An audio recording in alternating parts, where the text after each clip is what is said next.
첫 번째 성경 강해는 제목이 더 나은 의였습니다. 이제 이번 두 번째 강의의 주제는 더 나은 피입니다. 기억하기가 좋으시죠? 원래 강연을 처음 가거나 집회를 하면 첫 시간이 제일 어렵습니다. 근데 오늘 첫 시간 하면서 저도 굉장히 편안해졌고 받으시는 분들도 굉장히 말씀을 편하게 받아주셔서 참 이렇게 감사한 마음이 더 깊어졌습니다. 아까도 얘기했지만 더 나은이라는 단어가 비교급이지만 그거는 이제 우리가 일반적인 문해 해석에서 그렇게 하는 것이고 신학에서는 이게 종말론적 해석이라 그래요. 그래서 항상 더 나은은 마지막에 완성되는 것을 의미하는 것입니다. 그래서 이제 완성된 이런 뜻이에요. 그러니까 오늘 본문을 다시 읽어보면 새 언약의 중보자이신 예수와, 그래서 예수님을 새 언약의 중보자라고 했어요.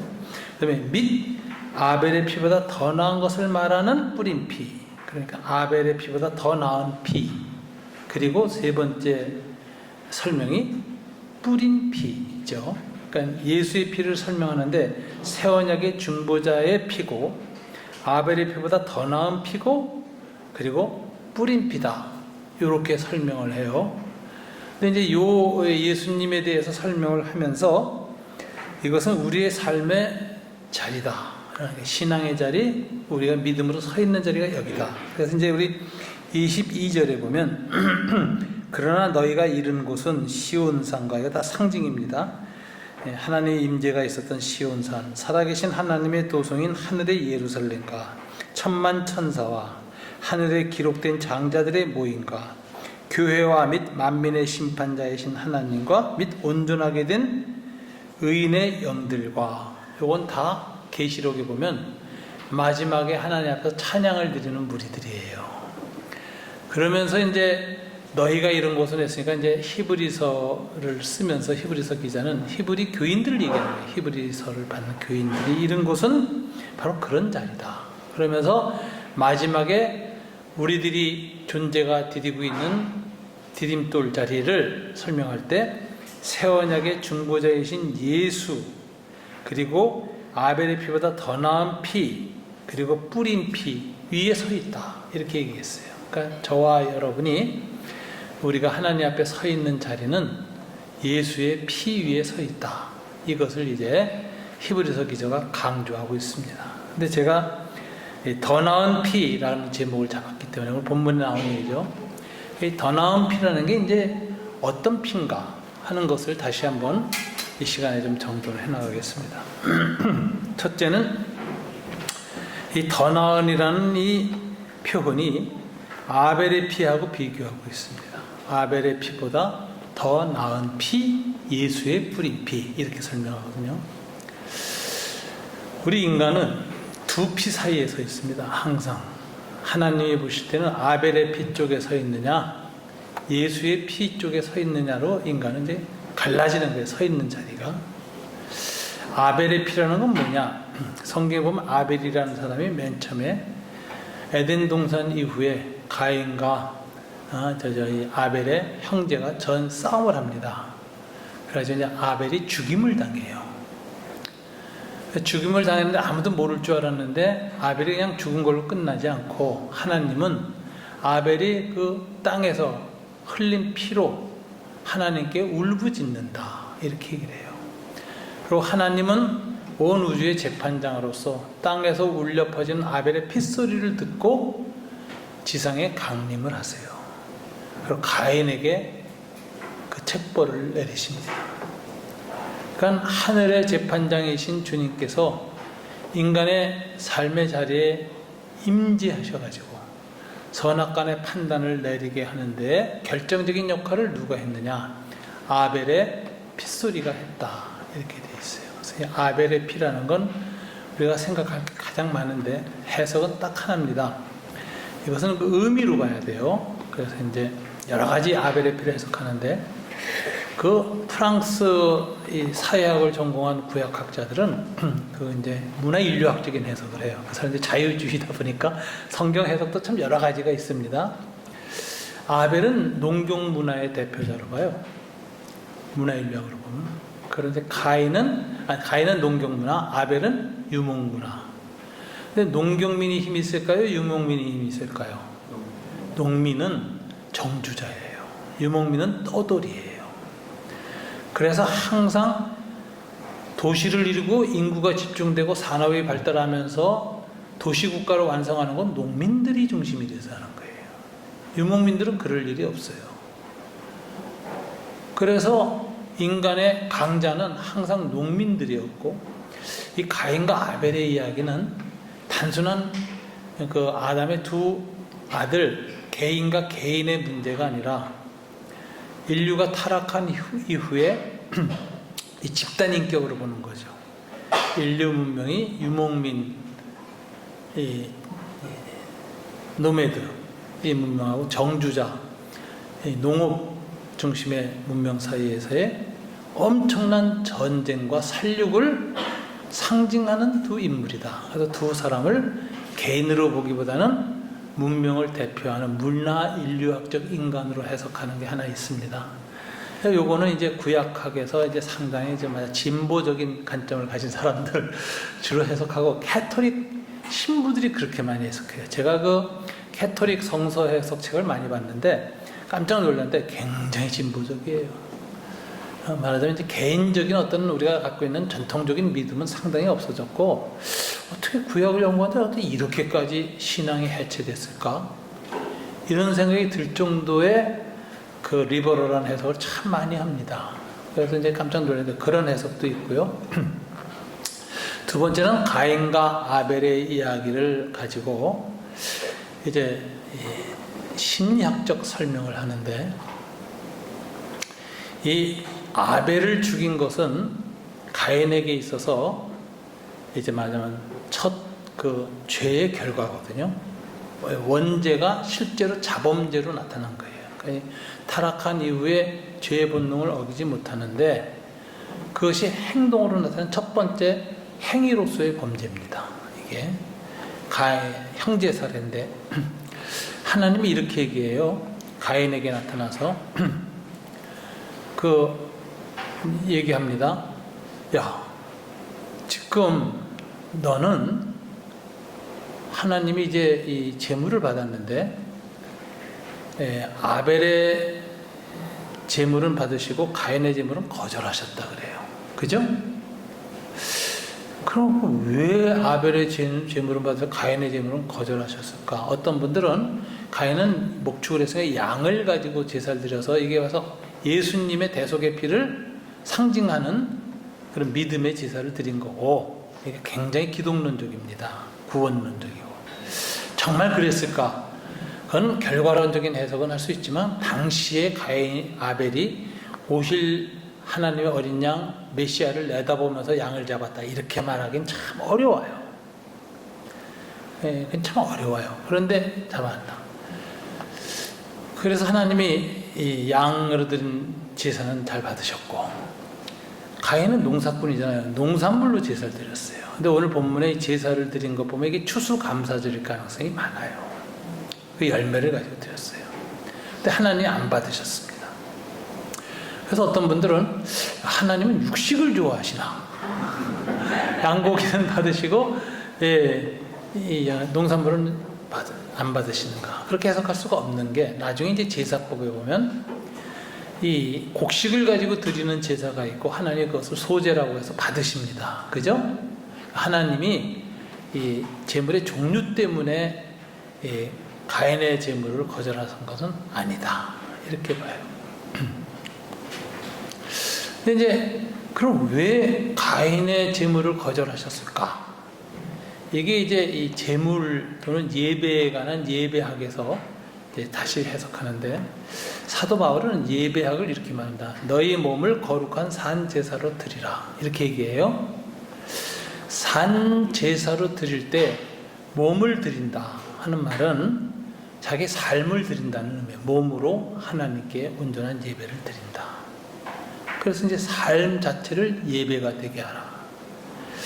그래서 진정한 예배란 뭐냐? 하나님이 기뻐 받으시는 신령한 예배는 삶과 예배, 즉 자기 라이프하고 리터지, 예식이 일치하는 예배다. 너의 몸을 하나님 기뻐하신 산 제사를 드리라. 그래서 이제 라이프하고 컬트 두 개가 일치하는 예배가 신령한 예배다. 이게 이제 신약 성경에서 바울의 관점에서 보는 진정한 예배예요. 삶과 예배 의식이 일치되는 예배. 그럼 이제 이게 일치되는 예배라는 게 뭐냐? 쉽게 하자면 우리가 이제 주일날 1시간 예배 드리잖아요. 그럼 그 1시간 동안에 이제 해서 마지막 축도로 끝날 때까지 그 예배란 뭐냐? 컬트란 뭐냐? 리터지란 뭐냐? 내 삶을 다 축약해서 드리는 거예요. 그러니까 이제 개소주 만들듯이 내 삶을 전부 농축시킨 진액을 드리는 게 예배예요. 예배란 의식은 삶의 코어, 농축이다. 이렇게 보는 거예요. 그럼 반대로, 그러면 삶이란 뭐냐? 라이프. 우리 일상생활 삶이란 직장생활하고 가정주부로 살고 학생으로 살고 뭐 이렇게. 일반적인 라이프란 뭐냐? 예배의 익스텐션, 연장이다. 이렇게 보는 거예요. 그래서 삶과 예배가 불일치하면 안 된다. 둘이 한 개 일치해야 된다. 그래서 예배는 삶의 농축적 신앙 고백 표현이고, 삶은 예배로 고백한 그 신앙을 일상 속에서 구현해내는 것이다. 둘은 나뉘어지지 않는다. 이게 진정한 하나님 기뻐하시는 신령한 예배다. 이게 로마서 12장 1절에서 사도 바울이 말하는 신령한 진정한 예배, 이렇게 보는 겁니다. 그런데 그런 관점에서 이 가인과 아벨의 제사를 비교해 보면 아주 묘한 표현이에요. 하나님께서 아벨과 그 제물은 받으셨고, 이렇게 돼 있어요. 창세기 4장에. 가인과 그 제물은 받지 아니하셨더라. 이게 묘합니다. 예물만 안 받은 게 아니에요. 아벨의 예배를 받을 때는 아벨의 삶과 그 예배를 함께 받으셨어. 근데 가인의 예물을 거절할 때는 가인의 삶도 거절하셨어. 창세기 4장의 표현이 분명히 그렇게 나와 있어요. 가인과 그 예배를 거절하셨다. 그러면 하나님이 기뻐하신 예배라는 예배, 성경에 말한 예배학의 전체적인 이 규정을 놓고 보면 가인의 예배는 삶 속에서 하나님을 고백하지 않은 예배야. 농산물로 예배를 드렸지만 삶 속에 자기의 삶이 고백이 안 돼 있어요. 그래서 하나님이 그 예배를 받으실 때 가인의 삶조차도 거부하신 거예요. 아벨은 짐승으로 예배를 드렸는데 짐승을 드릴 때 자기의 삶을 다 농축적으로 놓고 고백해서 그 컬트, 제의를 행했어요. 그러자 하나님은 제사만 받은 게 아니라 아벨까지 받으셨다. 이렇게 로마서 12장에 의해서 해석하는 해석이 하나 있습니다. 저는 후자 해석을 굉장히 좋아합니다. 왜냐하면 이제 사도 바울의 예배에 대한, 예배란 무엇인가에 대한 아주 분명한 전제가 되어 있고, 그걸 가지고 최초의 예배를 해석하기 때문에 그래요. 그래서 일관성이 있어서 참 좋은 해석이다. 이렇게 봅니다. 그럼 하나님이 가인과 그 예물을 거절하셨다는 건 가인의 삶의 방식을 거절하신 거예요. 이 삶은 틀렸다. 나하고 관계없는 삶이다. 그래서 난 네 예배도 받을 수가 없다. 이걸 거절하신 거예요. 근데 거절했을 때 하고 반응을 보면 하나님이 거절할 수밖에 없는 더 명백한 증거가 나옵니다. 가인이 분노했다 그래요. 그죠? 그래서 얼굴색을 분노가 침으로라 불그락불그락해. 그러니까 하나님이 네가 어찌하여 분노하느냐, 네 얼굴색이 변함이 어쩌미뇨, 그리고 야단쳐요. 자, 가인이 하나님이 자기 예배를 안 받았을 때 분노했다는 건 무슨 뜻일까요? 이런 태도였어요. 네가 뭔데 내 예배를 안 받아? 아무리 신뢰해도 내가 예배를 드리는데 거절해? 훅 올라온 거. 이게 뭐죠? 하나님보다 자기가 더 우상적 존재가 된 거예요. 자기 예배야 자기의 삶이 하나님보다 더 우위에 있어요. 이걸 자우상숭배라 그러는 거죠. 자우상숭배 상태에서 자기 의가 가득한 상태에서 제사를 지내니까 하나님이 거절하셨어요. 나는 너의 그런 삶, 그런 삶의 고백으로서의 예배 자체를 거절한다.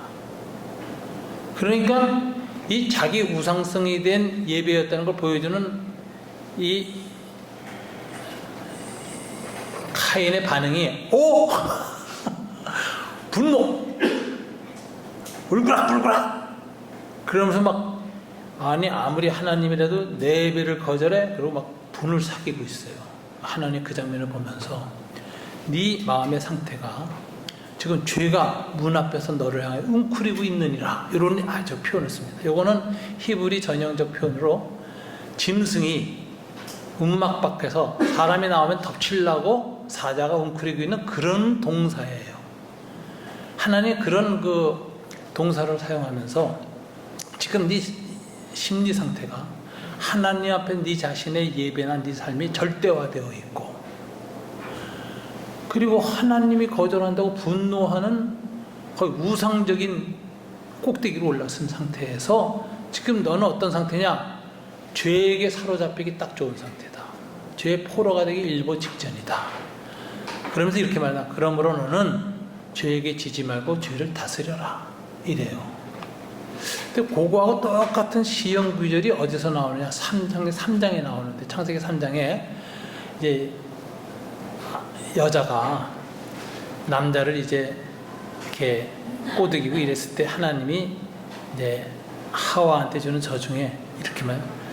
너의 사모함은 남편에게 있을 것이나 남편이 너를 다스릴 것이다.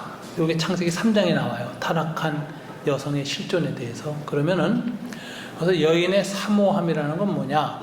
사랑인 것 같지만 그 사모는 타락한 사모입니다. 그게 뭐냐면 지배하려는 사랑이에요. 사랑으로 지배해서 내 맘대로 만들자. 이게 북한에서 일어나는 일이거든요.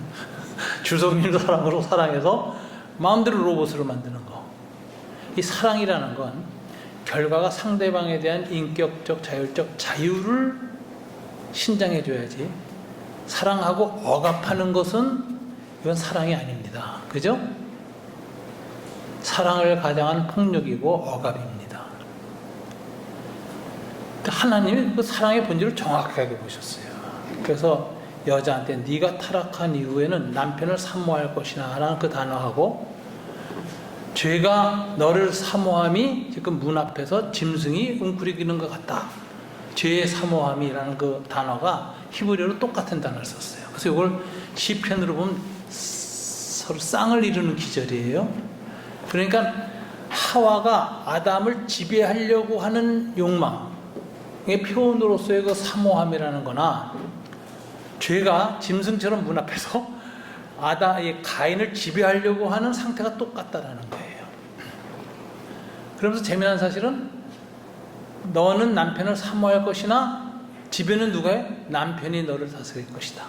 가인한테는 죄의 사모함이 너에 있으나 너는 죄를 다스려라. 이래요. 자, 여자가 타락한 이후에는 제일 먼저 사랑이라는 이타적인 여성의 그 본능, 더 강한 본능이 타락해서 지배적 사랑으로 바꿔요. 지배하려고 그래요. 그래서 여성은 사랑을 통해서 남성을 지배하려고 하는 겁니다. 그래서 클레오파트라도 나오고 김건희 씨도 나오는 거예요. 여성의 사랑을 통한 지배력이라는 거 굉장한 겁니다. 그런데 하나님 묘하게, 그러나 여자가 남자를 지배할 게 아니라 누가 지배한다고? 남자가 너를 지배할 것이다. 너를 다스릴 것이다. 근데 남자는 사랑에 대해서 사랑으로 다스리는 게 아니라 폭력으로 다스립니다. 여자를 지배해. 그래서 여성과 남성 사이의 이 갈등은 하나님이 보니까 이거는 타락으로 인한 종말론적 갈등이다. 주님이 오실 때까지 해결이 안 된다는 거예요. 남자와 여자 사이에 서로를 지배하고 내 마음대로 하고 싶은 마음.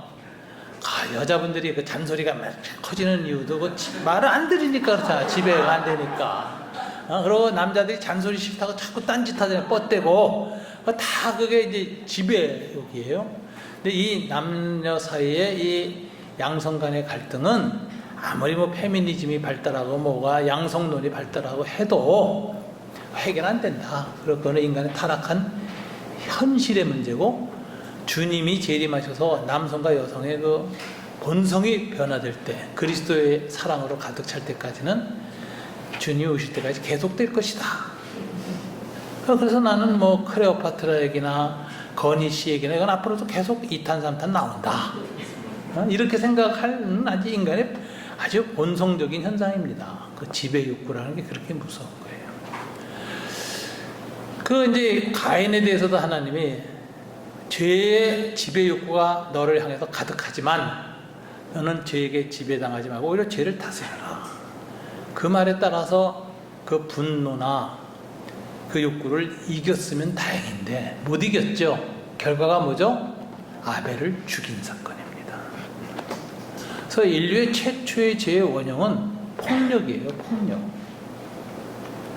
자, 그러니 폭력이라는 주제를 성경 전체에서 한번 살펴보면 우리가 갖고 있는 것보다 훨씬 더 깜짝 놀랄 만한 깨달음을 갖게 됩니다. 하나님이 최초로 직접적인 그 심판을 내리는 게 소돔과 고모라인데, 소돔과 고모라의 죄에 대해서 에스겔서에서 뭐라고 하냐면 소돔과 고모라의 죄악은 이러하니 하면서 폭력이라고 얘기해요. 가난한 자를 학대하고 강한 자가 약한 자를 짓밟는 것이 소돔과 고모라가 심판받은 원인이다. 우리가 소도마익 해가지고 이제 성범죄를 중심으로 하잖아요. 소돔과 고모라의 범죄의 핵심은 저기가 아니라 이 동성애가 아니라 성폭력이 아니라 성폭력으로 나타난 폭력이에요. 그래서 그 천사들이 왔는데 그 마을 사람들이 그 이쁜 남자 끌어내서 우리가 강간하자 그러잖아요. 그러니까 룻이 그가 손님인데 그럴 수 없다. 그래가지고 자기 딸을 내주잖아요. 그건 한마디로 표현이 동성애로 나타났던 이성애로 나타났던 간에 그 중심이 뭐예요? 폭력의 점증이에요. 그리고 하나님이 소돔과 고모라를 심판하는데 그게 에스겔서에서 잘 설명됩니다. 그래서 에스겔서에 소돔의 죄악은 이러하니라는 귀절을 찾아보면 선지자 에스겔이 정확하게 얘기했어요. 그래서 이제 너무 소돔과 고모라 멸망에 대해서도 표면적인 이유가 성범죄 때문에 타락했다 이렇게만 보지 마시고 본질이 뭐냐? 폭력이다라는 거예요. 그럼 소돔과 고모라의 폭력은 어디서 연원했느냐? 가인이 아벨을 죽인 다음에 4장에 보면 여호와의 낯을 피하여 하나님의 임재를 싫어해요. 하나님과 만나기 싫어요. 죄를 지어서. 그래서 그가 이제 정처 없이 방랑하는 유랑의 죄를 징벌로 받게 됐는데 가는 곳마다 사람들이 자기를 적대하고 정착할 수 없으니까 자기가 스스로 에덴의 동쪽으로 가서 놋 땅이라는 곳에 성을 쌓습니다. 그 영화 제목 에덴의 동쪽이라는 게 그래서 나와요. 놋이라는 이름은 황무하다는 뜻이에요. 사람들이 안 사는 황무한 곳에 가서 뭘 세우느냐? 에녹이라는 시티, 도시를 세웁니다. 그게 인류 최초의 도시예요. 그러니까 도시라는 건 어떻게 생겼느냐?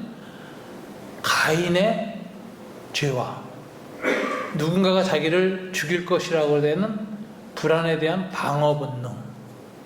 그래서 자기 구원을 위한 자기 스스로의 노력의 결과로 시티를 건설합니다. 이게 농업 문명의 완성은 도시의 건설이에요. 그래서 고대의 도시는 에녹성이 첫 인류의 성인데 이건 도시는 하나의 도시 국가입니다. 그래서 하나님을 떠나는 인간이 인간의 왕국을 처음 만든 게 이 가인의 도시 국가예요.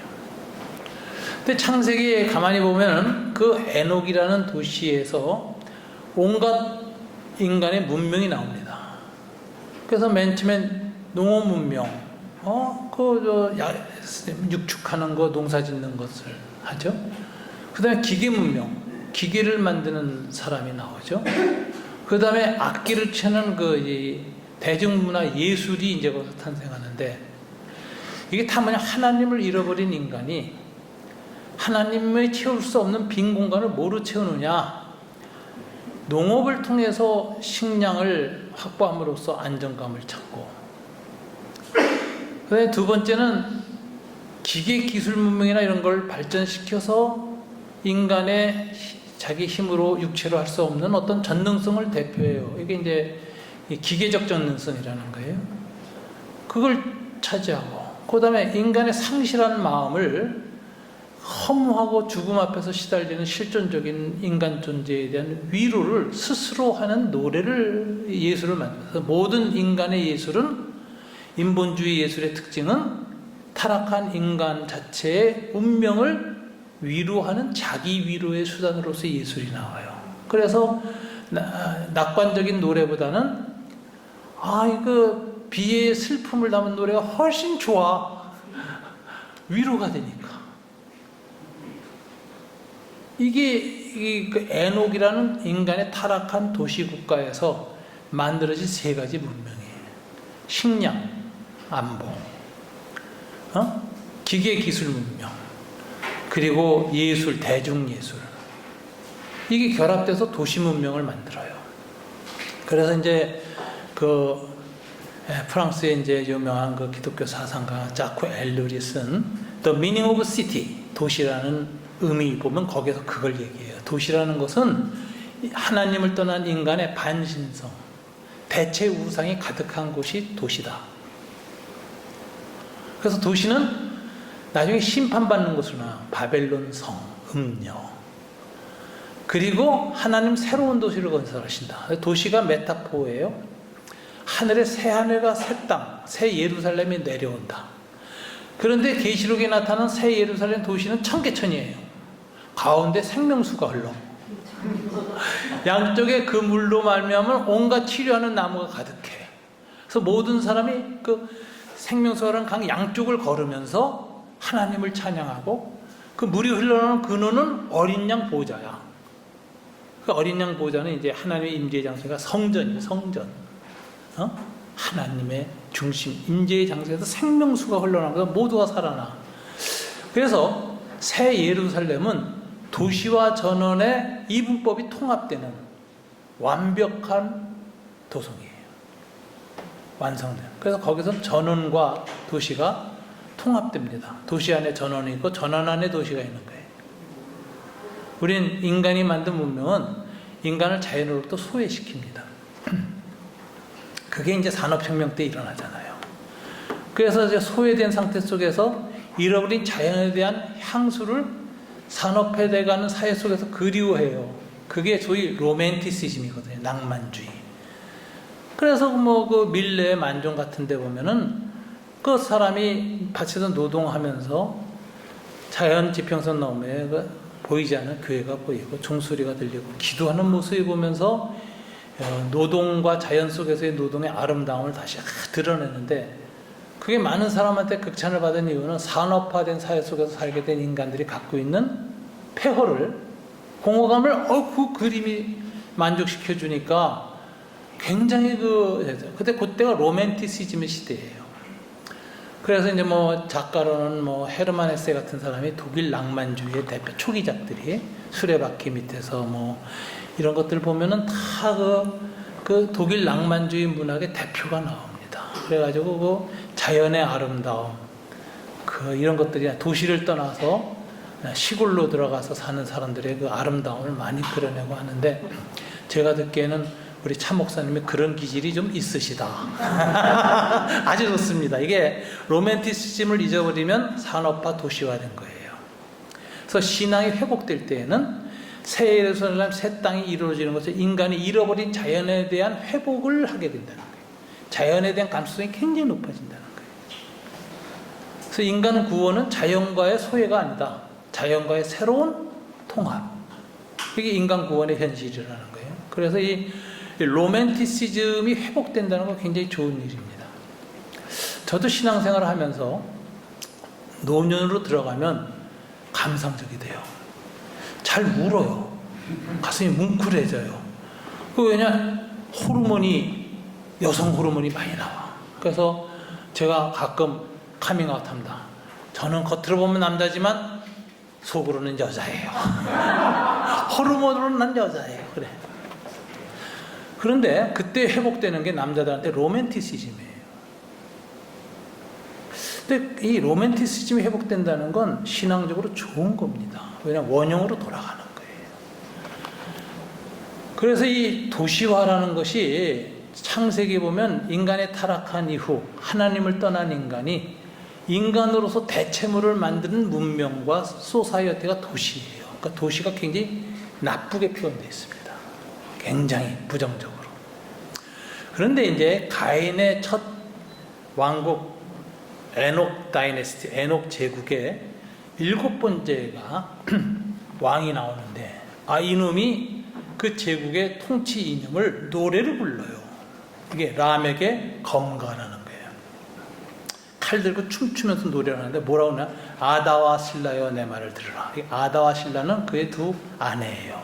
여기 일단 이미 이 도시국가에서는 남자의 힘에 의해서 여자를 성적 착취의 도구 내지 지배의 도구로 사용해서 일부 다처제가 완성됐어요. 이게 여성에 대한 남성의 폭력적 지배의 첫 번째 제도가예요. 가부장주의가 끝판왕이 일부 일처제가 아니라 일부 다처제인 거 아시죠? 그게 이미 이제 가인의 성에서 그 7대손 라멕이 아다와 실라여 내 말을 들으라. 그리고 칼춤을 추는데 그 노래를 해. 그래서 어떤 젊은 청년이 내게 도전했기 때문에 내가 칼로 찔러 죽였다. 아마 이 왕권을 노리거나 여자를 노려서 도전한 놈이 있었는데 자기가 힘으로 이겨서 죽였어요. 그래서 피 묻은 칼을 들고 추는 춤이 그 노래입니다. 아다와 실라여 내 말을 들으라. 젊은 놈을 내가 죽였다. 그러면서 이렇게 하는데 이게 마지막 말이 묘합니다. 가인을 위해서는 하나님의 벌이 7배라고 했지만 가인이 누군가를 아벨을 죽이고 나서 징벌로 누군가 날 죽일 것 같다고 호소하니까 가인의 표를 줘서 못 죽이게 막아주셨죠. 가인을 못 죽이게. 가인을 죽이려고 하는 자는 하나님의 표식이 있음에도 불구하고 가인을 죽이려고 하는 자는 하나님의 벌을 7배를 내린다고 했는데 나 라멕을 위해서는 벌이 77배로다. 이건 무슨 소리예요? 하나님이 아니라 내가 칼을 들고 내리는 징벌이 하나님의 7배의 징벌보다 더 전능하다. 그래서 이 칼의 전능성, 폭력의 우상성을 노래하는 거예요. 이게 인류 최초의 노래입니다. 이게 공동체 노래예요. 인류가 최초로 하나님을 떠나서 에녹이란 도시국가를 만들고 도시국가의 통치 이데올로기를 왕이 노래하는데 검을 들고 하는 칼 노래를 부르는데 거기서 숭상되는 게 폭력이야.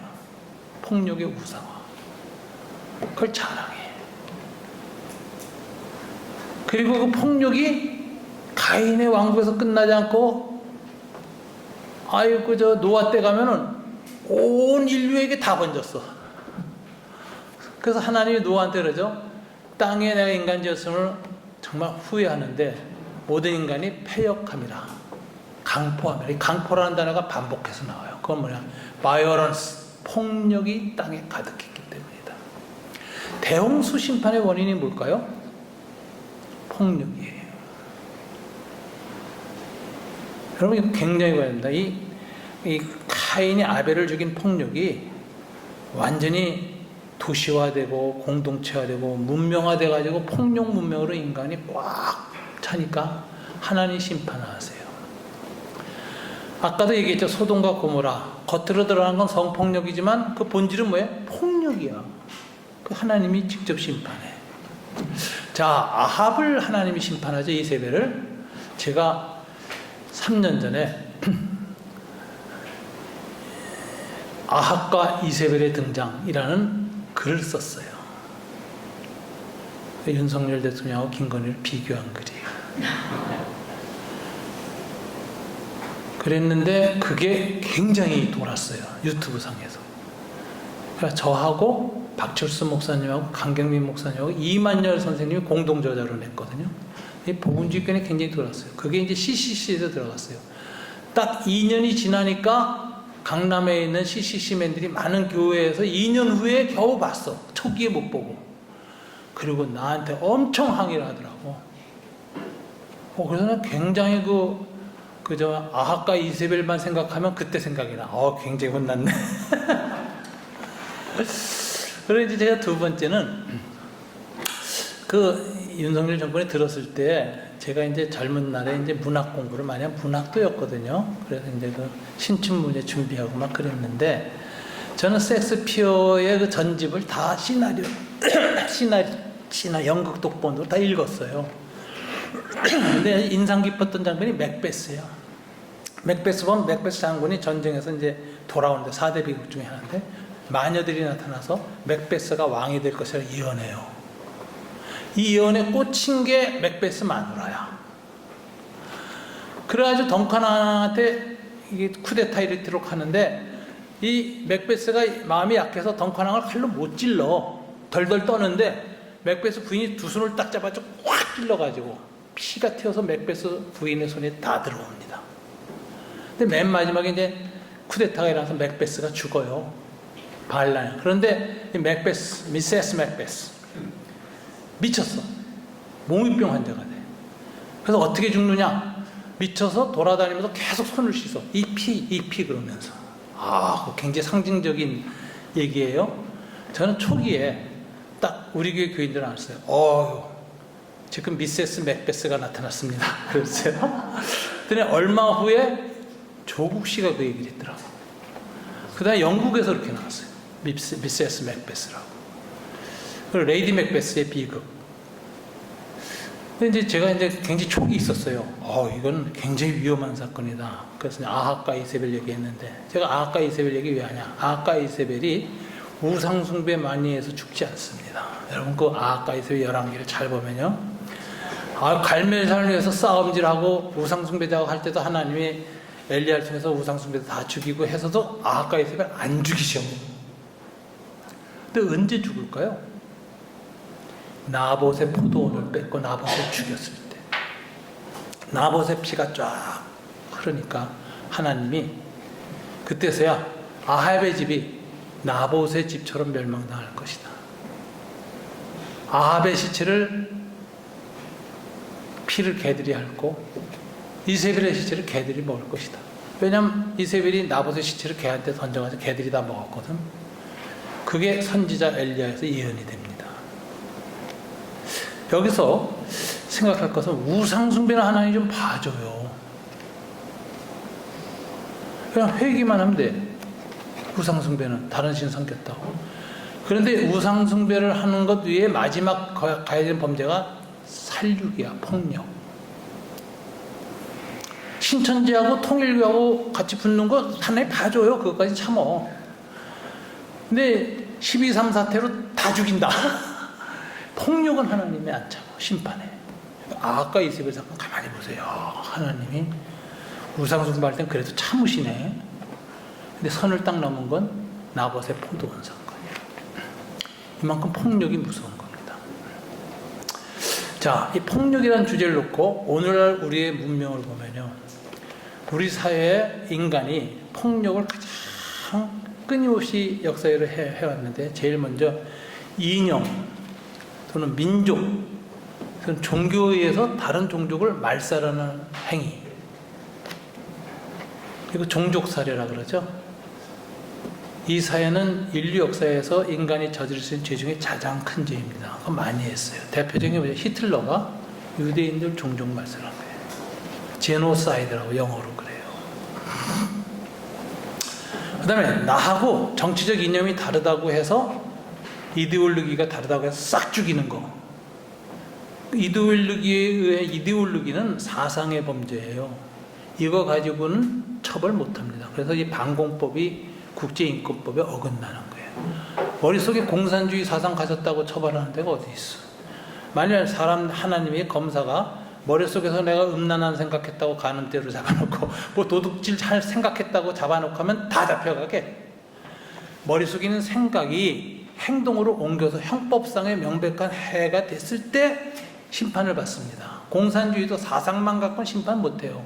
그건 사상, 종교, 인권의 문제예요. 근데 그것에 의해서 방화하거나 살하거나 무슨 치안을 내란을 일으키면 잡혀가는 거지. 그잖아요?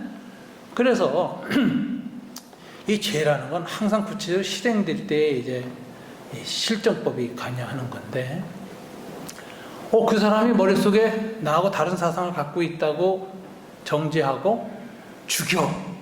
행동도 안 했는데 감옥에 처박아놓아. 우리나라 반공법이 그런 특징이 있습니다. 그러면 잡아가요. 그죠?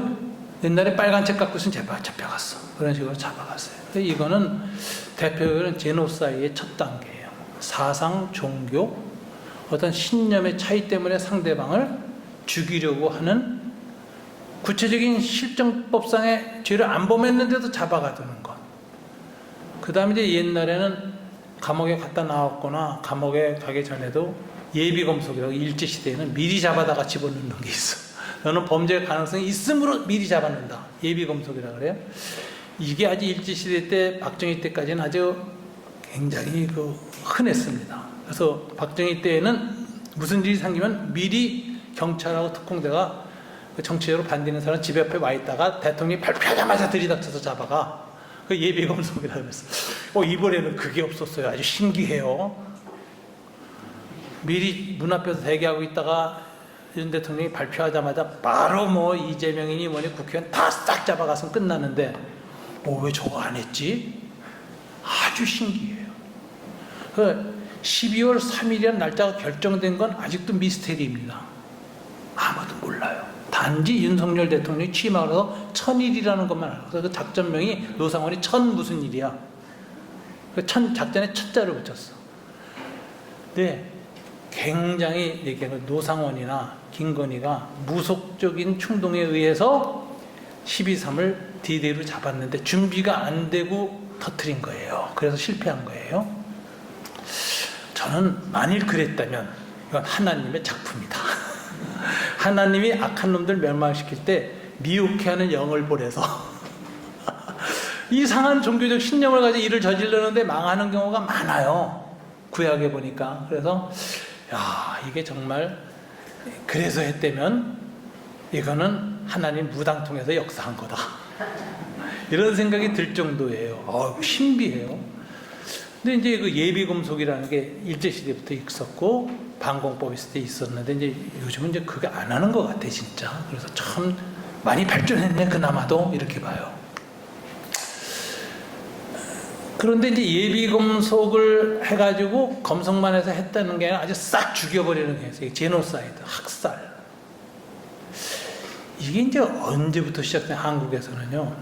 일제시대에도 독립군이나 그 일당들을 만주에서 아주 학살을 했습니다. 일본 사람들이.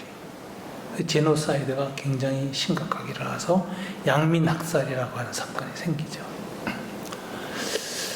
그럴 뿐만 아니라 그건 준전시 상황이고 우리나라에서는 김일성 정권이 북한 정권 수립하고 나서 황해도 신천 일대에서 농지개혁을 합니다. 농토를 다 뺏어서 무상으로 농민들한테 나눠줘요. 그랬더니 땅 가진 사람들이 저항할 수밖에 없죠. 근데 지주 계급 중에 일제시대부터 친일파 지주 계급도 있었지만 가난했는데 딴 사람보다 열심히 일해서 땅을 산 사람들이 있어요. 크리스찬들이 대부분 그래요.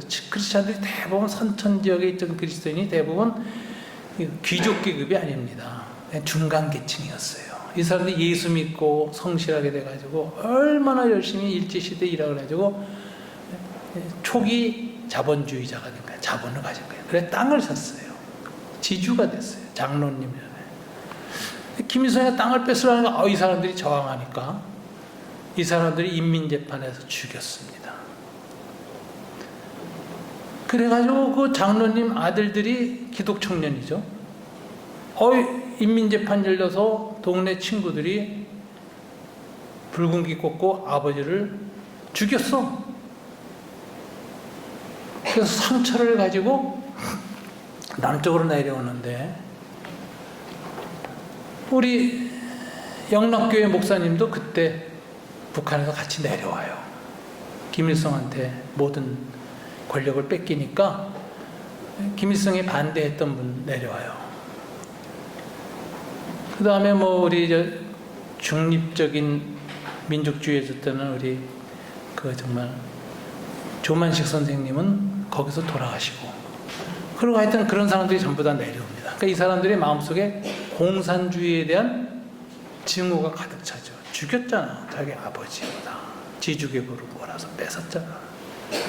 그 아들들이 기독교인데 내려와서 일을 가는데 어떻게든지 저놈들하고 싸워야 되겠다. 그래서 미군에 속한 특수부대에 들어갑니다. 켈로 부대. 이게 대북 침투 부대예요.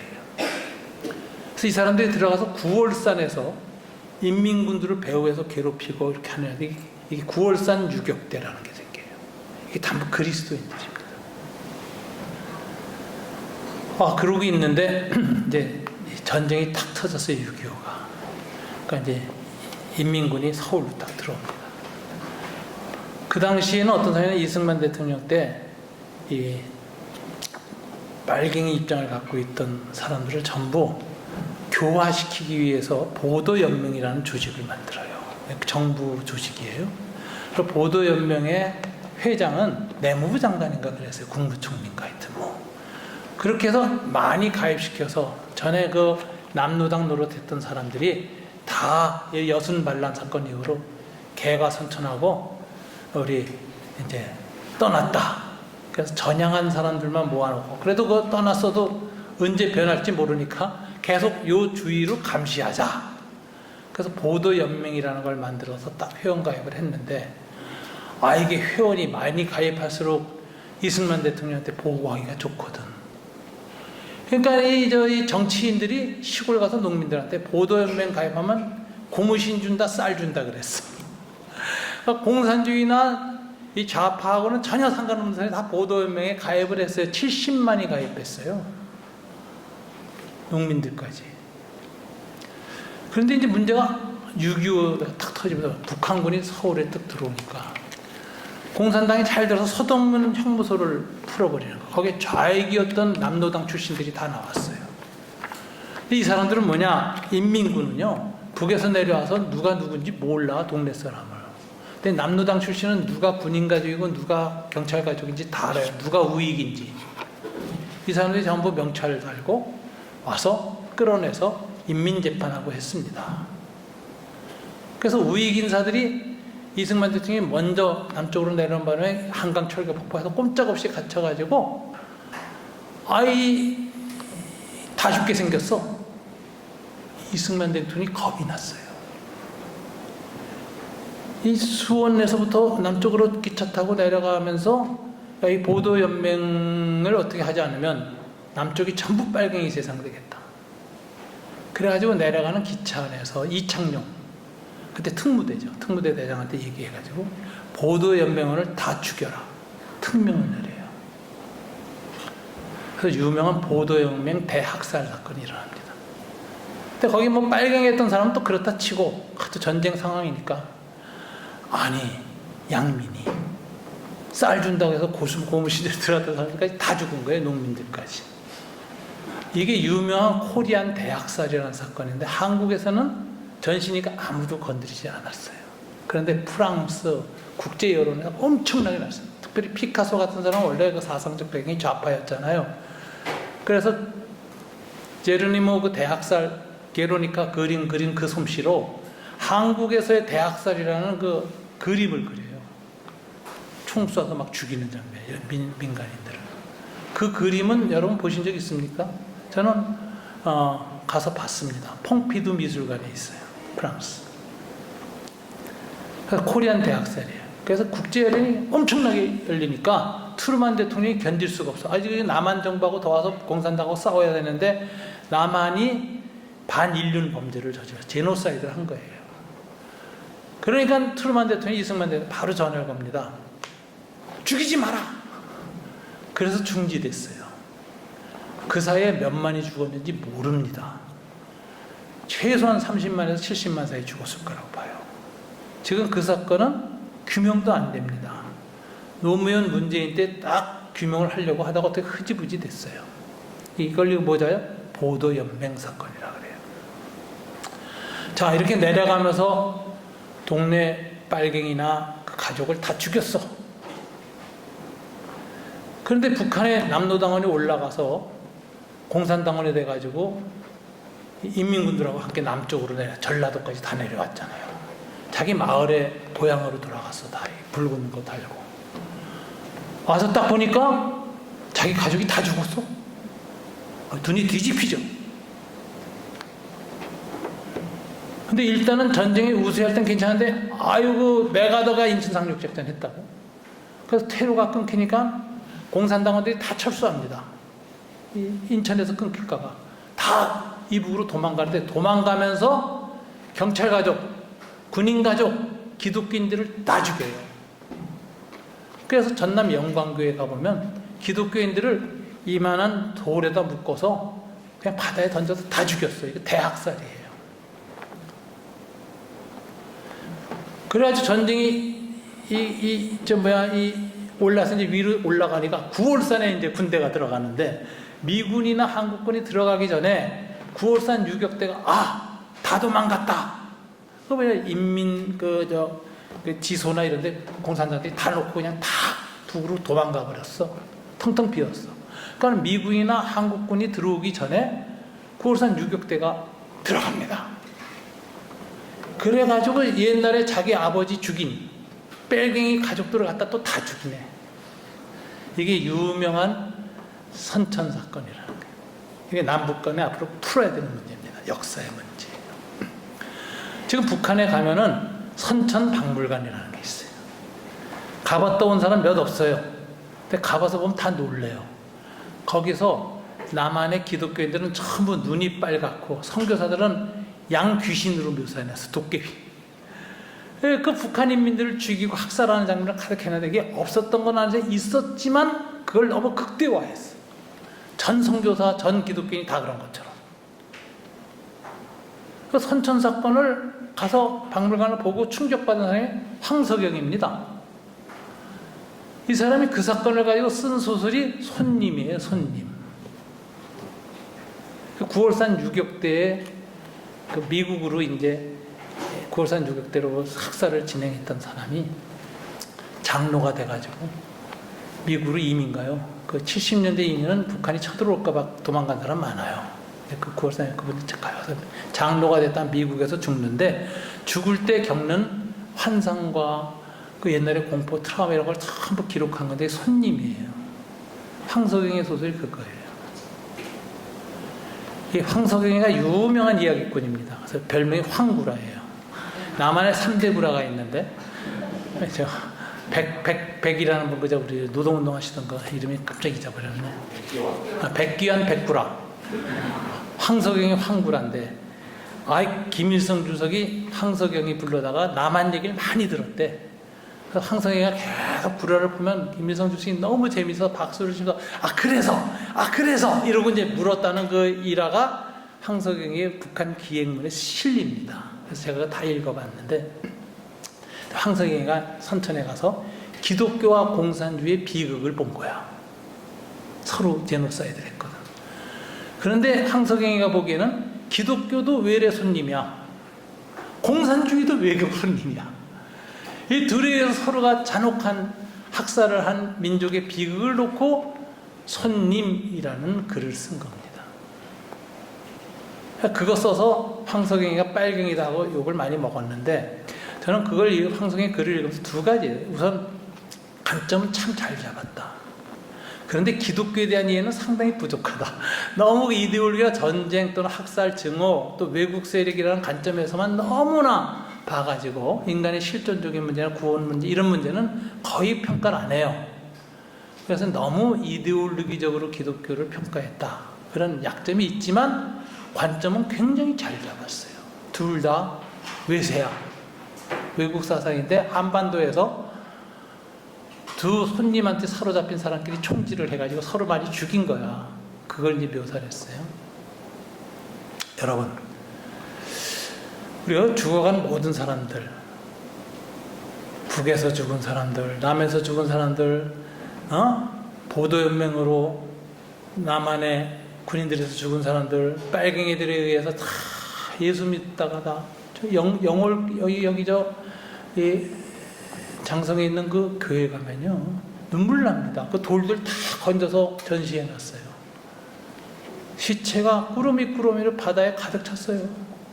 감동적인 것은 거기 목사님이 공산주의자들을 용서하는 얘기라고 들어갔어요. 손양원 목사님처럼. 그 다음에 한국군이 들어오니까 인민군들 그 앞에 편들어서 다 죽였다 그랬잖아요. 군인 가족, 경찰 가족, 기독교인도 다 죽였잖아요. 그러니까 죽인 놈들의 가족이 또 남아 있었거든. 그걸 잡아다가 다 죽이려고 그럴 때 죽이지 말라고 나서서 저 사람들은 무죄하다고 한 사람이 그 교인들이야. 그래서 교인들이 자기들을 죽인 빨갱이의 가족들을 보호했어요. 저는 그 교회 가서 예배드리면서 이건 신앙이, 원수 사랑이 남북의 징후를 넘어간 중요한 상징이다. 그래서 굉장히 감동을 받았는데, 그 후에 이제 순교지로다 해서 계속 구경합니다. 여기 캐톨릭 순교지가 거기 많이 가요. 거기 가면 거기는 대부분 우파들이 와서 순교지를 해. 빨갱이들이 기독교인들 다 꾸리꾸리면서 이렇게 죽였다고 해서 거기서 예배드리고 그래요. 그런데 꼭 그것만 있는 게 아니에요. 그 장소는 굉장히 신학적으로 중요한 역사적 연원이 있습니다.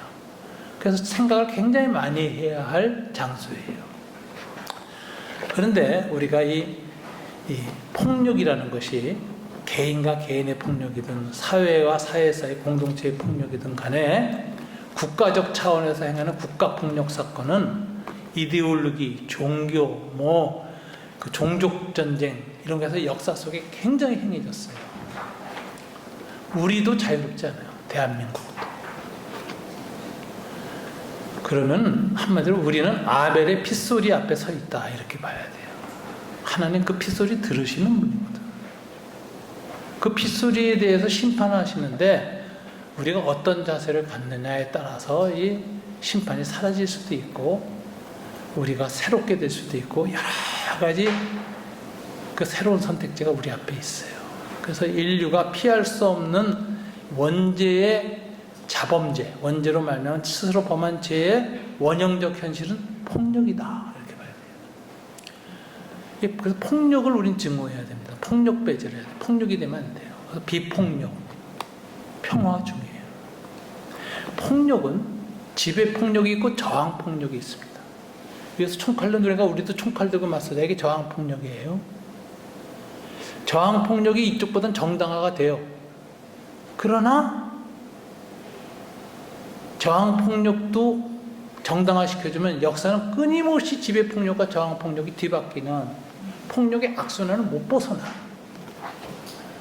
억울하게 권력에 의해서 죽임을 당했지만 저항하지 않고 아버지 저들을 용서하소서 자기네들이 하는 짓을 모릅니다 라고 오히려 용서하고 죽은 예수의 십자가는 폭력의 악순환을 끊어버리는 유일한 길이에요. 이게 평화의 길. 인간의 폭력, 인간의 죄와 하나님의 평화의 길. 이게 원수 사랑입니다. 예수님의 십자가사의 죽음이 우리한테 얘기하는 것은 인류의 원역사, 폭력의 악순환을 끊어버리는 길이 뭐냐? 부당한 폭력에서 저항하는 폭력을 하자. 그거 인정이 돼요. 역사적으로도. 5.18 계엄군이 들어왔는데 도청 안에서 총 들고 싸웠던 사람들, 그 사람들 다 정당성 인정해요, 역사적으로. 그러나 그 방식만 가지고는 폭력의 악순환은 안 끝납니다. 계속될 거예요. 그런데 예수님의 길은 같이 폭력으로 맞서지 않는 거죠. 그게 십자가의 길인데 그게 폭력의 악순환을 끊는 유일한 길입니다. 그래서 여러분 미션이라는 영화 옛날에 보셨어요?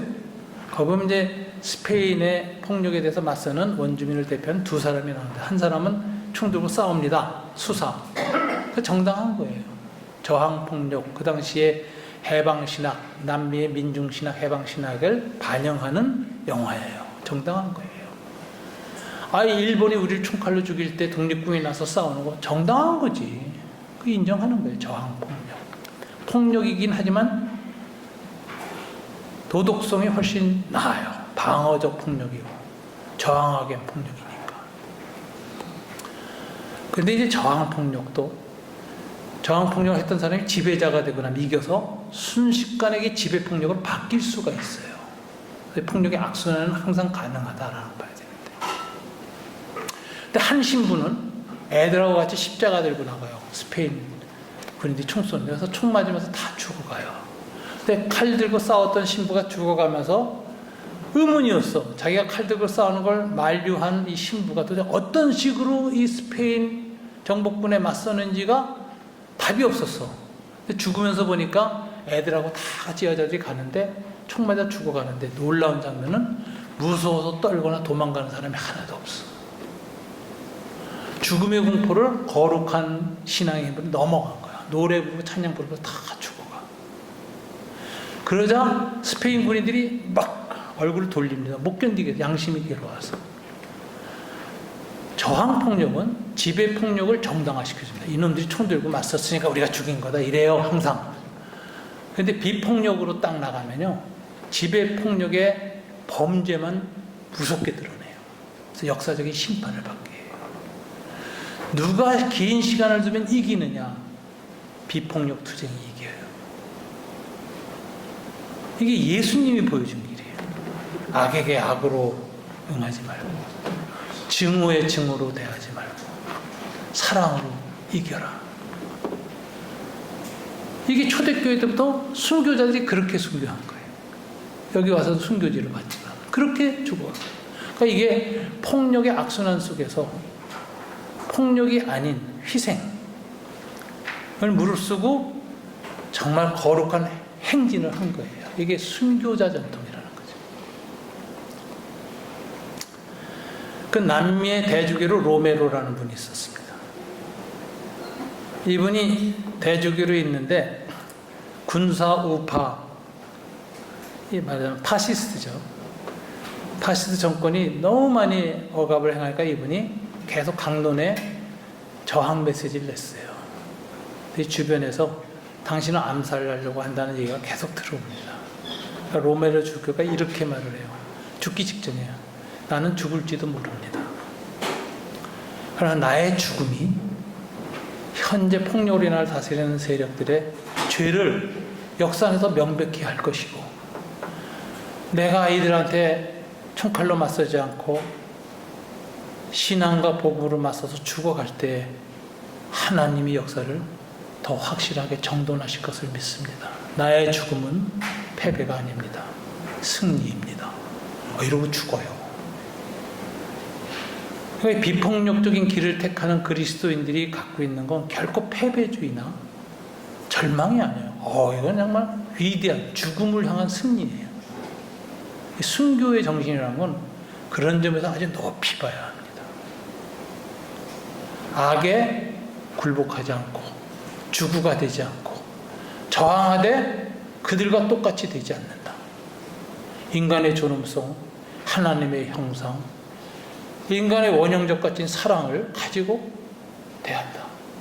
비록 죽어도, 어린 양처럼 죽어도, 희생당해도 그 길을 멈추지 않겠다.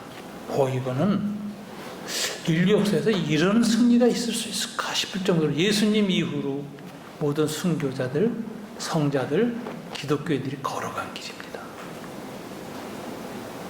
그래서 이 순교자 전통이라는 것은 패배주의가 아니라 거룩한 저항이에요.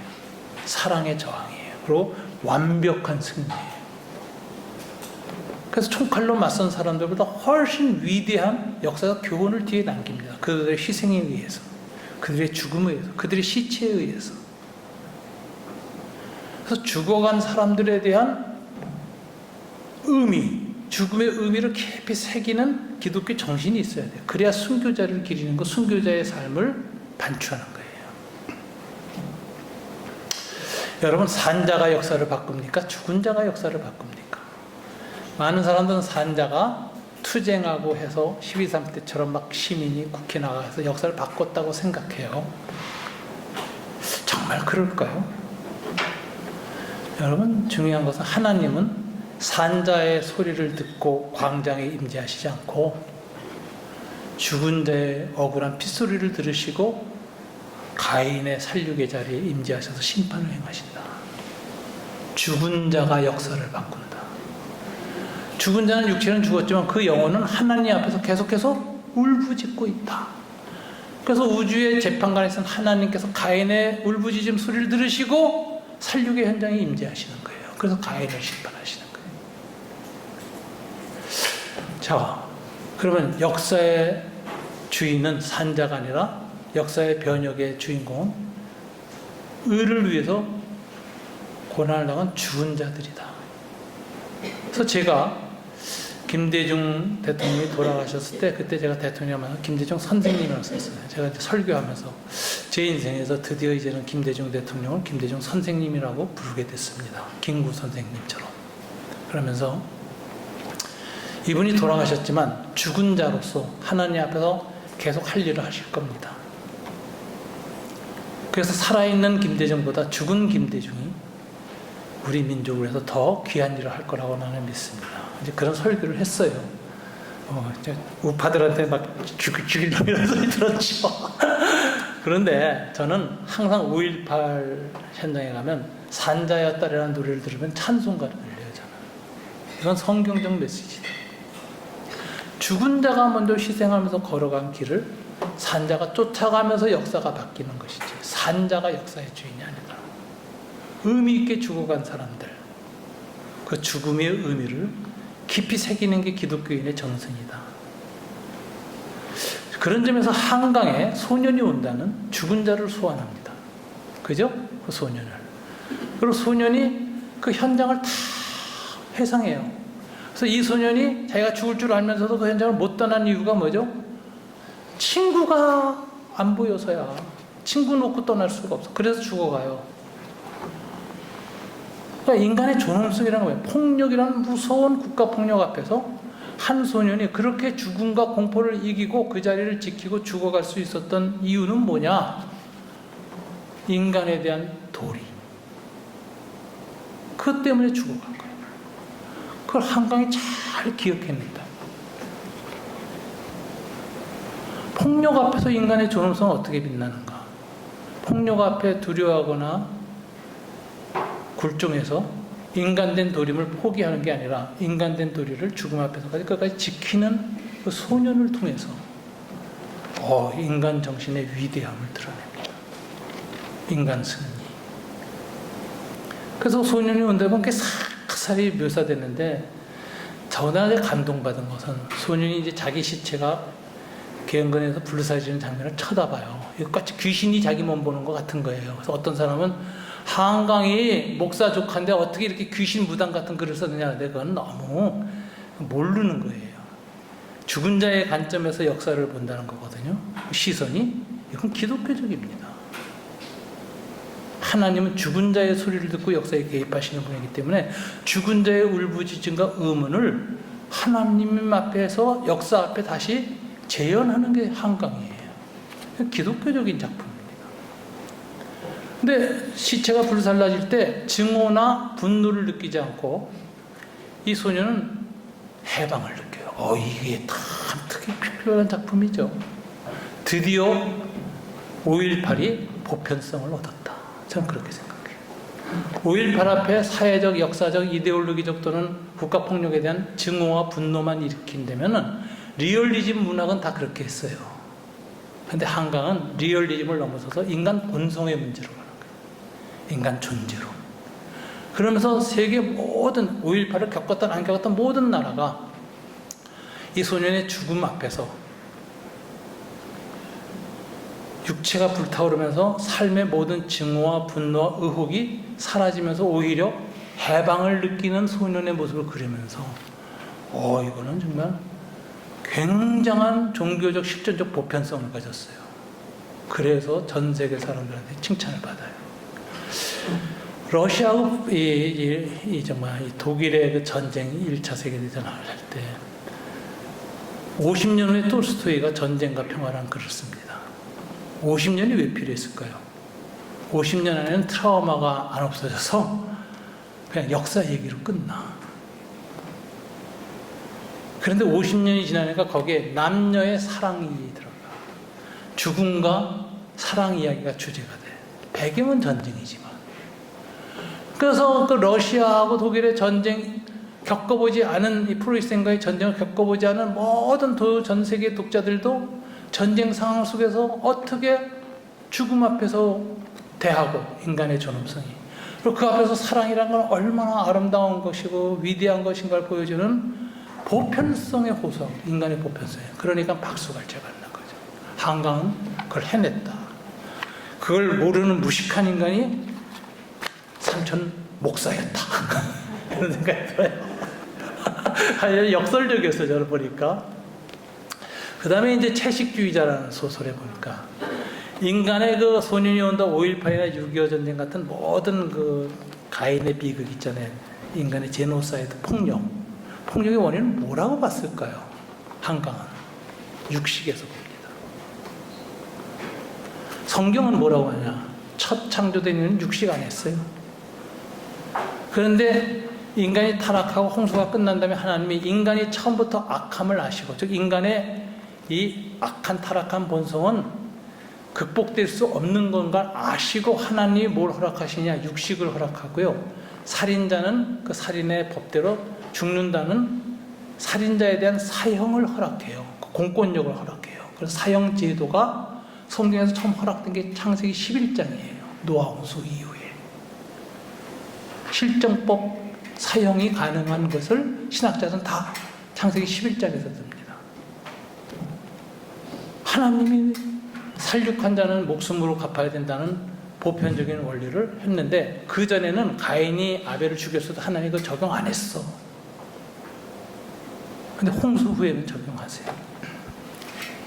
그래서 인간의 살인이 하나님에 의해서 허용적 악으로 허용되고, 그리고 인간의 살육이 시작되어질 때 타 생물에 대해서 육식으로 먹는 것이 창세기 11장 이후에 허락되는데 그때부터 인간은 육식을 취합니다. 그러면서 호모사피엔스가 된 거예요. 가장 포악한 지구상의 생물. 모든 생물을 잡아먹어. 코끼리니 뭐니 다 공룡도. 인간은 지구상의 생물학적인 멸종을 다 인간이 행했어요. 하나님 보기에 코로나도 더 무서운 게 인간이야. 코로나 가서 인간이 죽는 거 하나님 기뻐하실 만한 일이에요, 사실상. 지구가 정화돼. 인간이 너무 많아. 포악해. 한강은 채식주의라는 책에서 인간의 본성을 통찰합니다. 그래서 인간의 본성은 폭력이에요. 꿈에 육식 먹고 하는 꿈을 꾸고 나서는 육식을 거절하죠. 그러니까 아버지가 딸을 때리면서 입에다 고기를 집어넣으니까 이 딸이 칼로 자기 정맥을 끊으면서 아버지한테 저항하는 장면 나오잖아요. 거기서 그 육식에 대한 저항이 뭐냐? 단순한 무슨 채식주의자, 음식 기호가 아니라 철학이야. 인간의 본성은 폭력이고 폭력의 본질은 육식에서 시작됩니다. 그래서 육식을 거절해야 된다는 강박관념이 생긴 거예요. 평화를 추구한 인간이에요. 그 다음에 이제 그 채식주의자에서 중간에 아주 묘한 장면인데 형부하고 섹스하는 장면이 나와요. 그래서 이거는 아니 어떻게 기독교인이 한데 이렇게 이런 장면을 썼느냐, 에로틱하다 뭐 하는데 좀 묘사가 좀 자세하긴 해. 그런데 거기에서 핵심은 형부가 처제를 꼬실 때 그냥 남자로서 여자를 다가가는 게 아니라 자기를 빨가벗고 그림을 그려서 식물로 표현합니다. 그러고 다가오니까 처제가 받아들여요. 처제에게는 남녀 간의 성교가 그냥 동물과 동물의 어떤 성적 행위가 아니라 식물의 생명의 연대성으로 이해하는 거예요. 그래서 받아들여요. 그리고 이 여자가 육식을 거부하다 정신병원 가요. 그 마지막 3부죠. 채식주의자. 정신병원에서 마지막에 어떻게 하고 있죠? 정신병원에서 거꾸로 서, 물구나무서. 벌거벗고. 근데 거꾸로 서 있는 모습은 나무의 모습이야. 두 손을 뿌리로 해서 가지가 쫙 벌어서. 근데 환상이 어떻게 나오죠? 여주인공의 음부에서 싹이 나고 꽃이 펴서 열매가 열리는 거야. 이거는 정신병원에 간 이 인애가 생각하는 인간 구원은 식물인간이 되는 거예요. 그래서 인간의 폭력이라는 본성을 채식과 연관해서 아주 깊이 있게 뿌리보고 그걸 보고 정말 종말론적인 환상적 구원, 실질적으로 나무가 되는 거예요. 인간이. 식물이 되는 거예요. 이거는 실존주의 소설가 이 체코에 있던 그 사람의 그 그레고리 자무자 변신이란 카프카의 소설이 있어요. 거기 보면 주인공이 나중에 흉측한 벌레로 변해요. 아침에 일어나 보니까. 그러니까 식구들도 다 놀라고 출근도 못하고 이렇게 돼요. 근데 벌레로 변한 후에 비로소 그레고리 자무자는 실존을 하게 됩니다. 아버지로서의 자무자가 진짠가? 진짜는 안가? 직장인으로서의 자무자가 진짜는 안가? 벌레가 된 내가 진짜는 안가? 모든 것은 사회적 관계와 역할에 의한 가존재고 진정한 나의 실존은 무엇인가를 그때 시작합니다. 변신이. 그러니까 이 실존주의 소설에서는 굉장히 독특한 발생인데, 기괴한 발생인데, 한강은 그거를 폭력이라는 주제를 가지고 해내는 거예요. 마지막에 식물이 되는 거예요. 저는 그 한강 작가는 천재적이라는 생각이 들어요. 야, 여기 속에는 기독교적 가치관이 들어요. 폭력에 대해서, 육식에 대해서, 타락한 인간의 현실을 어떻게 이렇게 잘 표현했을까? 그리고 그 현실을 벗어날 수 없는 인간이 결국은 정신병원에 가서 환상으로 자기를 식물로 만드는 그 장면으로 끝나는데, 저는 참 이런 작가를 하나님이 한국에 일으킨 게 너무너무 감사해요. 나는 작년에 12.3.4개 내란이 종식된가 보다 더 행복했던 게 한강 소설가의 노벨상 문제. 너무 행복했어요. 드디어 우리 한국민들이 끊임없이 이데올로기에 시달리고 강대국에 짓밟히고 식민지 지배를 당하고 전쟁을 하면서 겪었던 폭력이라는 주제, 내란, 5.18, 그리고 그 후로 폭력이라는 주제면 남자의 여자에 의한 폭력, 성폭력, 어른들이 아이들을 많이 죽였어요. 그죠? 유아학살, 직장에서 강자에 의한 약자의 갑질, 이거 다 폭력입니다. 이 폭력이라는 주제를 이렇게 치밀하게 인간 본성하고 살핀 통찰력이 있었는가? 그래서 저는 기독교에 넣어서 아주 박수를 칩니다. 너무 훌륭하다. 근데 이걸 잘 이해 못하는 게 극우 기독교야. 스톡홀름 가서 데모했어. 노벨상 주지 말라. 그래서 너무 창피해. 너무 창피해. 어떻게 이렇게 해석할 수가 있을까? 그렇게 하면서 저는 오늘 얘기하는 주제가 가인의 피보다 더 나은 피라고 예수를 얘기했죠. 가인의 피는 폭력에서 희생당해서 어떤 피냐? 심판을 요구하는 정죄의 피예요. 아벨의 피가. 근데 가인의 피는 더 나은 피인데, 첫째, 새 언약의 중보자의 피야. 옛 언약이 아니라 예수님의 사랑의 언약에 의해서 희생당한 분, 그래서 중보자가 돼서 인간의 모든 폭력을 화해시킨 화해의 중보자이신 그분의 피야. 이게 아벨의 피는 심판의 피고 예수의 피는 새 언약 중보 화해의 피다. 이게 달라요. 두 번째, 더 나은 피라고 그랬어요. 예수의 더 나은. 이거 완성된 피야. 그러니까 아벨의 피도 예수를 보게 해줘요. 왜? 예수도 의인으로서 고난당하고 죽잖아요. 아벨의 반열에 서 있잖아요. 그러나 아벨 이상으로 완성하죠. 사랑으로. 그래서 아벨과 관계 속에 있으면서 완성된 분이 예수야. 그래서 완성된 피예요. 그 다음에 뿌린 피라고 그래요. 오늘 본문에서. 아벨의 피는 흘린 피예요. 희생당한 피. 그래서 저주하고 심판을 요구해요. 우리 땅에서 수없이 흘렀죠. 일제시대부터 6.25 전쟁 그 후 광주, 얼마나 많은 피가 흘렀어요. 근데 그 피는 다 뿌린 흘린 피예요. 고발하는 피예요. 인간의 양심과 정의에 대해서 호소하는, 하나님 호소하는 피예요. 근데 예수의 피는 뿌린 피. 뿌린 피라는 말은 제사장이 사람의 죄를 용서하기 위해서 짐승에 피를 섞어서 착착착 뿌려서 죄를 용서해주는 속죄의 피야. 인류의 역사는 죄를 놓고 보면 내가 아벨의 피에 속하는지 예수의 피에 속하는지 자기의 실존성이 결정됩니다.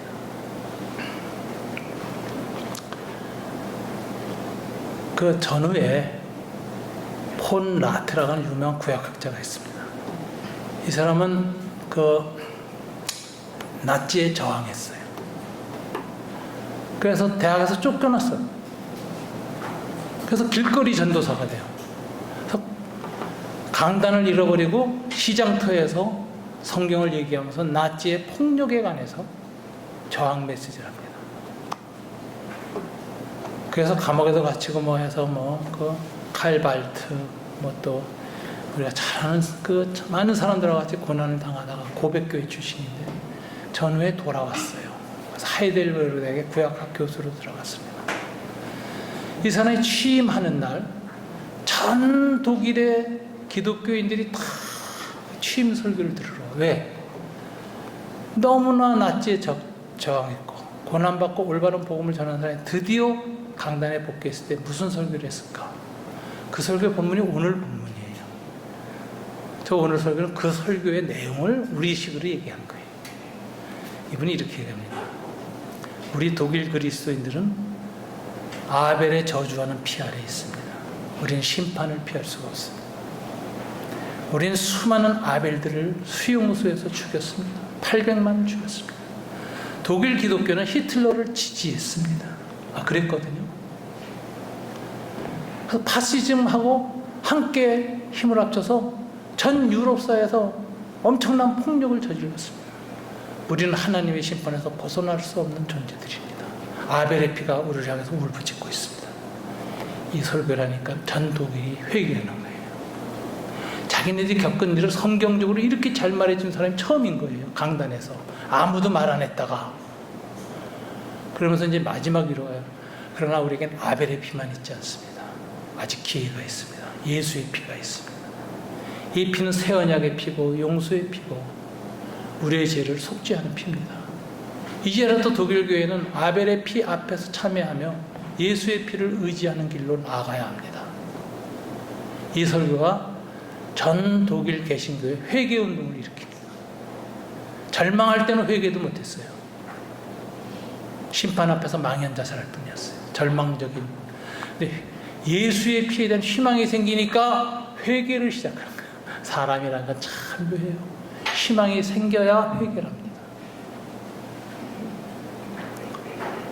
그래서 독일교회가 지금 바뀌었는데요. 전후 독일교회는 우리가 복음만 전하는 교회만 하고 종교성만 강조하다가 파시즘을 편들었습니다. 망했습니다. 이 독일교회가 재미나요. 독일교회는 이 소련 혁명이 일어나고 볼셰비키 스탈린이 정권을 잡은 다음에 공포에 질렸어요. 독일이 산업혁명도 하고 유럽에서 잘 사는 나라였다가 1차 세계에 졌잖아요.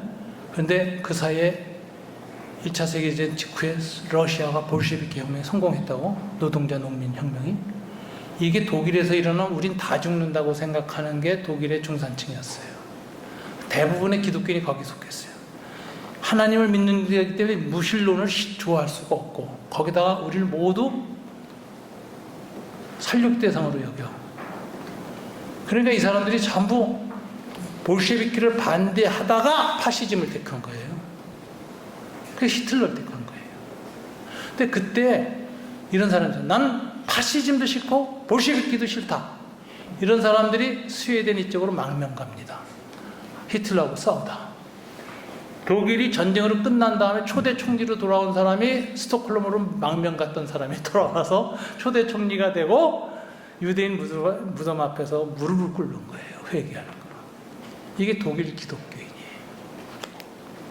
신앙적 양심이 살아있으니까 어떤 폭력도 찬성할 수 없는 거예요. 파시즘도 싫고 볼셰비키도 싫다. 저는 그런 사람들이 전후 독일의 정치로 돌아왔고 교회가 진짜 회개합니다. 그래서 교회가 그동안 너무 루터파의 구원론, 루터파가 구원론에 오직 믿음으로 구원받는다, 칭의 구원론에 의해서 종교성만 갖고 있었던 것이 독일 히틀러 나치즘을 지지하게 만들었다. 그래서 이제부터 독일 교회는 거듭나기 위해서 교회가 아니라 사회를 섬겨야 된다. 그래가지고 수많은 사회 선교에 시작합니다. 그래서 독일 교회가 지금 전국에 13,000개인데요. 각 곳에 교회 이상으로 큰 사회 난민이나 이런 걸 돌보는 센터가 있어요. 그게 18,000개입니다. 교회보다 더 많아요. 독일 교회가 회개했어요. 우리 한국교회는 종교성만 가득해요. 예수 믿고 구원받고 끝. 예수 믿고 구원받자 영혼 구원이라고 하는 극단적인 이 보수 구원론. 뭐하고 똑같은 데요, 구원론이? 구원파하고 똑같아요. 신천지하고 똑같아요. 자, 이런 극단적인 구원론, 영혼과 육신을 구분해서 영혼만 구원하자는 영혼 구원론, 이것에서 한국교회가 돌아서야 진정한 회개를 합니다. 그래서 우리는 전인 구원론이야. 영혼과 육체. 우리의 삶의 모든 영역까지 하나님의 말씀으로 변화되어야 한다. 우리의 삶 자체가 하나님의 행위로 증거되는 복음이어야 한다. 이렇게 해서 한국교회가 돌아서야 합니다. 독일교회는 돌아섰어요. 저는 아벨의 피는 우리를 국가폭력이든 종교폭력이든 강자에 의한 어떤 종류의 폭력, 여러분 인간이 밀집해서 살면 거대 도시국가, 도시를 만들잖아요. 메가시티를 만들거든요. 그럼 사고가 나면 대형 사고 납니다. 그전에는 그냥 나룻배 떨어져서 한 20-30명 죽어요. 근데 이번에는 사고가 나면 대형화돼서 세월호가 생기는 거예요. 전에 동네에서 밀려서 한두 명 죽어요. 근데 이번에는 대형화돼서 이태원에서 막 300-400명씩 죽어요. 그래서 국가론이 바뀌었습니다. 20세기 들어서서. 그 전에는 국가란 뭐냐? 하나님의 정의를 대항하는 칼의 권세를 가진 하나님의 퍼블릭 정의기관. 이게 국가한테 인간이 권력을 위임해서 검사, 판사들이 죄인을 하는 거예요. 정의 시전. 두 번째, 안보. 외국의 침략을 막아야 돼요, 국가가. 안보 국가론. 근데 요즘 제3의 국가론이 독일에서 나왔어요. 뭔지 아세요? 안전 국가론. 거대한 산업화된 대규모 사회가 발달해서 인간의 죄가 순식간에 거대한 사고를 불러일으켜요. 무수히 많은 사람이 아벨처럼 순식간에 누가 죽였는지 모르게 죽어. 그 사람들의 피해 어떻게 할 거예요? 세월호의 피해 어떻게 할 것이고 이태원의 피해 어떻게 할 거세요? 다 모른 척하지. 그게 문제예요. 정부 탓만 하지 말고 교회가 그 핏소리를 들어야 되는 거예요. 우리가 너무 성장, 성공, 번역만 얘기하다가 인간 생명의 가치를 존엄하게 여기는 기초윤리를 무너뜨렸어. 그래서 우리 사회가 이렇게 돼서 비극이 일어나는 거예요. 이건 다 폭력입니다. 하나님은 폭력에 민감하십니다. 그러니까 기독교는 정신을 차려서 예수의 피에 의해서 희망을 가져야 돼요. 한 사람의 생명에 대한 존엄성. 한 사람이라도 희생자를 만들면 안 된다고 하는 생명에 대한 민감성. 폭력에 대해서 감수성이 예민해서 어떤 폭력도 인간의 자유의지를 억압하고 굴종시키면 안 된다. 개인의 존엄성을 존중해줘야 돼요. 그리고 그것을 한강은 육식으로까지 근원화시켰어요. 생각할 부분이 많이 있어요. 그러나 메시지는 분명해요. 인간의 본성이란 무엇인가? 한강의 모든 작품은 인간의 본성은 폭력이다 이렇게 보는 거예요. 타락한 인간의 본성은 폭력이다. 그리고 인간이 하나님 형상을 되찾는다는 것은 폭력에 대해서 저항하는 것이다. 그리고 인간을 사랑하는 것이다. 그리고 그것이 예수의 길이다.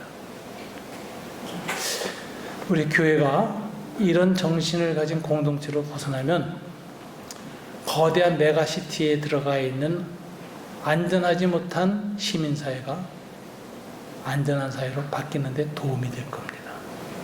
이런 사람이 공장을 운영해야 되고 이런 사람들이 국가 공무원이 되어야 하고 이 인간의 생명을 존엄성 여기는 문화와 정신가치가 교회에서 풍부해져야 우리 사회에 아벨이 더 이상 나오지 않습니다.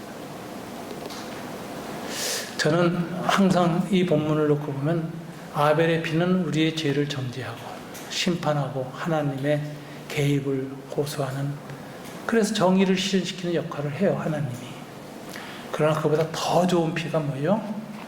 가해자들, 범죄자들이 회개하고 새로운 인간성을 갖고 그리고 용서하고 그리고 새로운 평화, 인간의 존엄성을 살려나가는 일에 기독교인이 앞장선다면, 교회가 앞장선다면 세상은 희망이 있습니다. 저는 한강 작품을 통해서 보거나 우리 한국 사회 현실을 보나 이 근본주의 기독교가 갖고 있는 폭력성, 제 친구는 그렇게 얘기해요. 기독교 탈레반이라고. 기독교 탈레반들이 매일 시청 앞에서 모인다. 10월 3일에도 모인다는 거예요. 가서 들어보면 폭력이 가득하다. 증오와 폭력이. 어떻게 교회가 이렇게 됐을까? 이러더라고. 그래서 이 모든 것에 대해서 한국교회가 자기 자리로 돌아와야 됩니다. 그래서 예수의 피, 그 자리로 돌아오는 한국교회 되고 저와 여러분이 되기를 바랍니다. 이것은 신앙과 구원론의 문제일 뿐만 아니라 우리의 삶, 가치, 문화, 관계를 다 새로 규정하는 새로운 힘입니다. 이것이 가득한 교회가 성령 충만한 교회고, 이런 교회를 시민사회가 기다리고 있습니다. 거기서 너무 멀어졌기 때문에 교회에 대한 환멸을 보여요, 지금. 다시 회복할 수 있는 은혜가 한국교회에 있기를 위해서 기도하고, 우리 자신도 공동체 안에서 보이지 않게 폭력을 행하지 않는가 조심해야 되는데, 제가 그 비폭력 메노나이트 형제들하고 좀 가까워요. 미국의 메노나이트 박사학위를 우리 교회에서 시행했어요, 평화학을. 근데 그 비폭력 메노나이트 형제 한 사람이 저한테 그러다가, 목사님, 교회의 모든 폭력은 어디서 선을 긋는 데서 시작한대. 너와 나는 달라. 그래서 교회가 평화 공동체가 되기 위해서는 어떤 이유로도 서로 선을 긋지 말라. 모든 구별하는 선을 지워라. 예수의 보혈로 지워라. 그러면 평화 공동체가 되고, 그러면 사랑의 공동체가 되고, 복음이 다시 힘을 얻습니다. 이 아름다운 교회가 예수의 더 나은 피 가득한 넘쳐 흐르는 교회가 되기를 주님 이름으로 축원합니다. 우리 그렇게 기도하죠. 주님의 보혈, 은총이 우리 가운데 가득하기를 한번 간절히 한 3분간 기도하겠습니다. 하나님 아버지, 감사합니다. 아벨의 피보다 더 낫게 말하는 예수의 뿌린 피가 우리 안에 있게 하시니 감사합니다. 이 뿌린 피가 우리 가운데 충만해지도록 도와주시옵소서. 이 뿌린 피가 우리 교회를 통해서 흘러넘치도록 도와주시옵소서. 세상에 폭력이 가득한 사회에서 하나님의 평화와 사랑과 용서가 흘러들어가도록 교회를 새롭게 하시고 주님의 사랑과 용서로 충만하게 하시고 세상과 화해를 이루는 공동체가 될 수 있도록 하나님 우리를 축복해 주시옵소서. 예수님 이름으로 기도드립니다. 아멘.